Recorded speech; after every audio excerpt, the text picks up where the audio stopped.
Nice, really nice.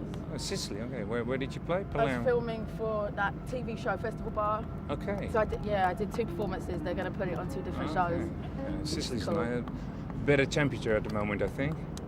Yeah. No, it was really nice there. I've been to Sicily. My ex-girlfriend is Italian, so I've been there in Naples Beautiful. and That's Sicily. like the Miami of Italy, right? Yeah. It's gorgeous. Good. So what are we doing? Words and then this? Or? Yeah, we're gonna film 2 songs of you, BBC. So and then I found out you were playing and said, okay, we're gonna ask Amy then. So, Yeah. So you just arrived today. Yeah, I got here at about lunchtime. You took a little nap, I heard. Yeah, I had to sleep. Yeah, because I hadn't had any sleep. So, Yeah. but I've done it now. Okay. And I mean, you know, a debut album at the age of 19, and already, I believe, even nominated for a very prestigious award, the Nobel.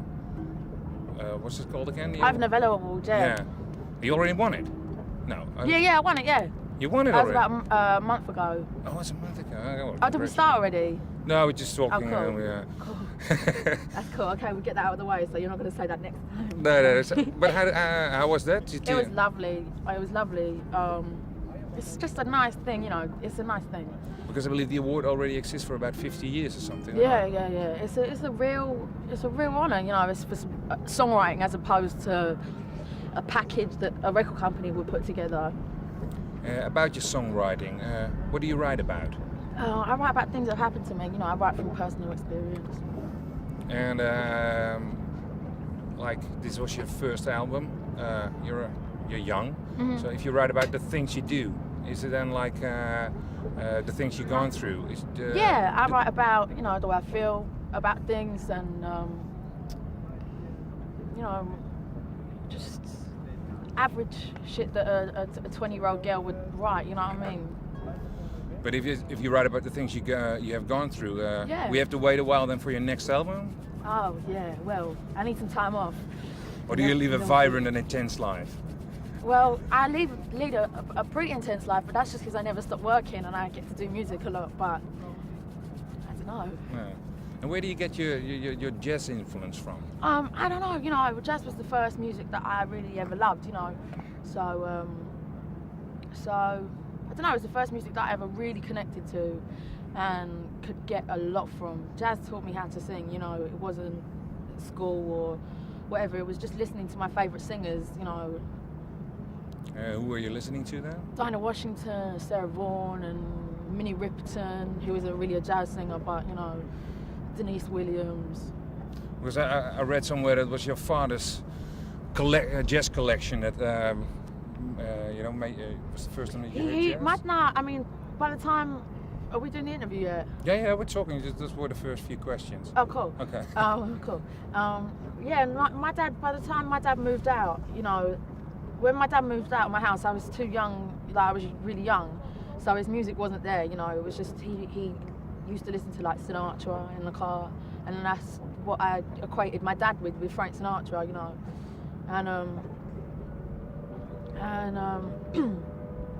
and it was really my brother's music collection. When my brother went to university, he left his stereo and it had a 3 CD changer, and at the time no one had shit with a CD changer, and I was like, oh my god, you can put 3 CDs on and select any song from any of the 3 CDs at random, and he left his music collection, which back then wasn't prolific. He had like 200 CDs, but to me that was it. He had the best shit. He had Thelonious Monk and Bechet and he had all Miles Davis records and and he had other stuff. He had a lot of Hendrix, a lot of Dylan. It was really nice to have him go away and leave me with all his music, because when he lived with me, I'd be like, I'm gonna take this album, and he'd be like, no, you're not. You also took his room then. That's what I did when my brother left Did me. you? I took his music also and his room. I didn't want his room. His room smelled. It's quite unusual, because I think for a girl that age it's quite similar like I did. I went like when I was 15 on my bike to jazz concerts, sitting there with old men drinking wine and smoking a pipe, It was like.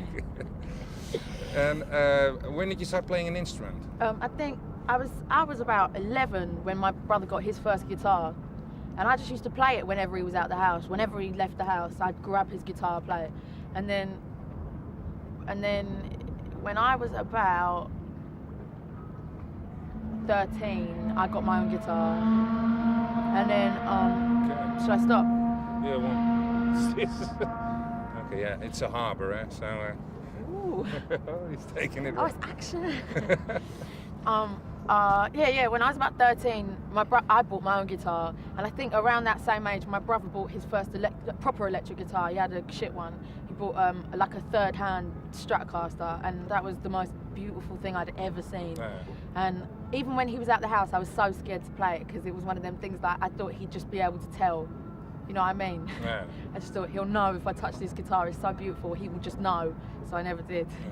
So you're a Fender girl then? Yeah, I got and I only have, actually the first acoustic guitar I bought was a Fender. I have a Strat. I have a really pretty Strat. It's Daphne Blue. I can't remember when she was made, but yeah, that's my stage guitar. You know, I mean, I don't play in this show now, but that's my stage guitar when I do rock out by myself. It's a bit like the choice between Pepsi Cola or Coca Cola, you know, Fender or Gibson, you know, the big struggle, the fights also in a band, you know. I have a Gibson as well. I have a Gibson 335. They're just, you know, sexy guitars, like really sexy guitars, but it's too big, you know. Like a Strat is, I don't know, a Gibson was 335 will sound so beautiful and a lot of stuff, but a Strat you can pretty much put anywhere, you know what I mean? It's got a sound that's just warm, and it just fits into a lot of different musical gaps. Yeah, I also read somewhere that you say like when I write songs to challenge myself. Can you explain that? I mean, you know, when I was young and I started writing songs, I would write songs because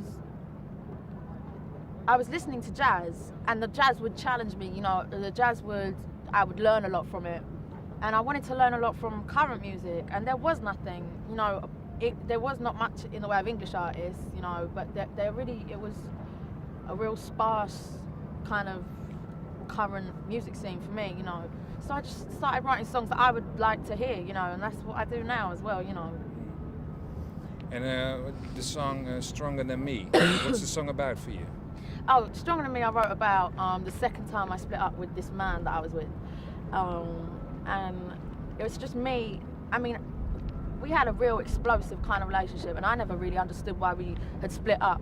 But I think one day I just kind of realised that I was acting like the man and he was acting like the woman, and I was sick of it. He was like 7 years older than me, and I would have to like emotionally carry him around. Not just some of the time, because I'm fine with that, but all the time. So I would just be like, you should be stronger than me because you're my man, you know what I mean? And where was the challenge in writing that song? I don't know, that song wasn't really, I mean, it was a challenge in that it was my private life. So it's always hard to dig something out of dig it out of yourself, you know what I mean? It's always hard because it's not just you writing what you think would sound nice, it's you writing about your feelings that sometimes you don't want to admit to. You know, like I won't be honest with myself in my everyday life, but when I sit down and write something down, you know, I'll be brutal, you know, I'll just say it like it is, because music is the one place where I can do that, and if I didn't have that, then I don't know what I'd do. But it is very private. If you listen to the album, you know, the whole album is about man-women relations. And how was it then for the first time? If you have written one moment, because I will take my question again. It's English. I'm Dutch. When you write your songs and they're so intimate and private, how did you feel the first time you was doing it live and people were staring at you? Well, doing it live is you don't really think I'm laying myself on the line. You think these songs are the real me, so I'm putting it out there. It's when I'm doing it live, that's different. But when I get kind of upset when I do some of the songs live because they're deep. You know, like You Sent Me Flying. When I do it on stage, by the end of it, I'm like in tears. You know, it's about me liking a man who doesn't even know I'm alive. You know, and it always upsets me, that song. But it's probably craziest when I hear the album, because when people play the album, to me that's really personal because that was the songs when I wrote them, you know what I mean? Now when I sing the songs, it's me at a different point in my life looking back, but when I wrote them at the time, when I listen to them, it's harsh. You still listen to your own album? No, I don't even have one in my house, but I mean, when do I hear the album? I'll hear the album when I go to record stores to do signings and they put it on and I'm like, can you put something else on, please? Because it's weird for me, you know. I'm such a perfectionist that I could not ever listen to my album because I'm such a perfectionist, you know. There's part of me that wants to go back in everyone's house and be like, can I have my album back, please? I'll bring this back in 2 months, thank you. You know, there's part of me that wants to do that because I'm a musician. I want to grow with everything, and you know. But that's why I'm lucky that I can make music till I'm dead, you know.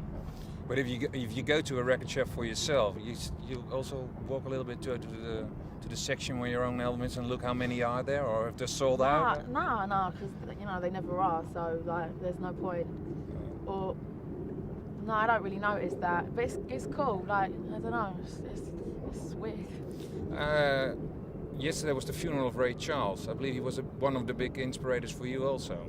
What was it that you? Yeah, Ray Charles. I remember hearing him when I must have been about 13, and that was I saw the funeral on TV last night, and I was just choked. I was just crying and crying. You know, Ray Charles was someone who just did it, man. He just did it. I don't know anyone who had such an affinity with music, such a connection that is so pure, like a connection that a spiritualist will have with God. You know. It was just so pure, you know, and he was doing stuff 60 years before people were doing stuff, you know, and his songs were amazing. Yeah, a song like Georgia on My Mind, I believe it is the official anthem of the state Georgia. I think that's already for a long time. I think that's great. Every game or something, it's Georgia on My Mind, you know, it's like... It's a tune. But also, like, you have like this thing. Only one question about other people, but you have this. You mention Ray Charles and other people in your thank you list, but there's also Charles Mingus, and that was something. And I thought, well, okay, Charles Mingus. I mean, that's even for experienced jazz lovers sometimes complicated music. And if I'm thinking about you being younger and listening to Charles Mingus, I find it quite unusual. Yeah, I mean, what is it about Mingus? I guess complexities, but simple. You know what I mean? He could be busy but clean, you know, and you know he never really got that. He never really got recognition for the stuff he wrote, you know, that much. But he was just a wicked player, and just his feeling, really, his feeling and the way he got it across, you know, was it's a beautiful thing. Now you play on, you tour a lot. You play probably on more of these kind of festivals. When I listen to your album, I kind of see you in this small, intimate club. Yeah, I love to do club gigs. But you know, that's jazz. You know, and now I've got a bigger sound. I have electric guitar and an electric bass, and I have a horn section. You know, it translates to a bigger crowd, which is cool. You know. Yeah. I think a lot of people, if they were, you know, especially, people between 20 and 30, okay, it's getting too cold. Oh, it's okay. No, I'm adjusted now. I'm used to it. It's like they probably won't even know that there's a lot of jazz influence because they probably will see it as a more popular album. I think that's the great thing about your album. It's such a big mix. You know? That's really kind of you to say. You know, to me, I was trying to do a straight jazz hip hop cross, but you know, I'd like to think it's new. Well, it is new, you know, because I write music that's of my time.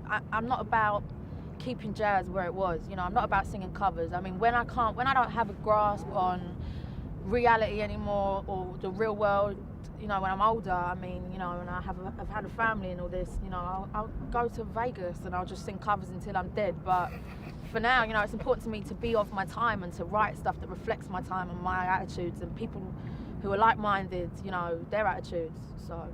Yeah, you probably want to keep writing your own songs, I think. So. Yeah, I just want to write until there's no more songs left in me. And then go to Vegas. Yeah, and then go to Vegas. Do you think there's a revival then for like more jazz-based music? If you look, especially from England now, you, Jamie Cullum, I mean, young people with... Yeah, I think, you know... It's different, completely different, I think, your music. It's good, yeah, it's good because it opens the doors for not real music, but it's hard because, you know, I'm a songwriter, I'm not a singer, you know, I try and be different. I don't try and be the best singer in the world, you know, and that's what drives me. But I don't know how to say it and be diplomatic at the same time, you know what I mean? It's like... Okay, last question. sweet and sour. Yeah. Can you tell me about that? Yeah, when I was about 10, me and my best friend Juliet loved salt and pepper. We loved salt and pepper, and we used to have rap battles when we used to go away with school for a week. We used to sit, we used to bunk off like the activity. We used to go and sit and like battle the whole Salt and Pepper album down, the whole Salt and Pepper album. We'd be there like, no, that's better than me. Ha, you fucked up. No, that's ha, like that. The whole thing, like we just did the whole thing. And and then I think then we just wanted to do a band. And yeah, it was a bit close to home, sweet and sour, salt and pepper, but we loved them, man. We even had a tune called Spinderella, like after their DJ, because we loved them. You know, when I was a kid, when I was young, there was like Kylie and Madonna, and they're cool. You know, Madonna's cool. She was very outspoken about her sexuality, and that's cool. You know, I like to see strong women like that. But Salt and Pepper were like, when I got a bit older, they were real girls. They were like women. They were like real women, like that you would aspire to be like, and you know, strong women who would never put themselves in a kind of vulnerable role. You know, their music was their life. You know, is their life. I don't know, but I think we have to talk about Esther now. Eh? Madonna changed her name. oh yeah. I believe last night at 4 o'clock at ABC, at a television program, she officially announced that she's called Esther now. Cool. My grandma's called Esther, but my grandma doesn't even like her name. My grandma calls herself Stella. I don't know why. Okay, I want to thank you. Thank you. Have a very good gig tonight, and well, we'll be watching and Cool. filming. So. Cool. Okay, thank you. Thank you. Yeah, she's already. Oh, I'm alright, darling. Yeah. Yeah. Unbelievable. No, I didn't sing yet. Yeah, I'm alright. Yeah, get used to it. You don't you mind? You still want to do a little bit on the guitar or yeah? Okay, great. Zullen we dat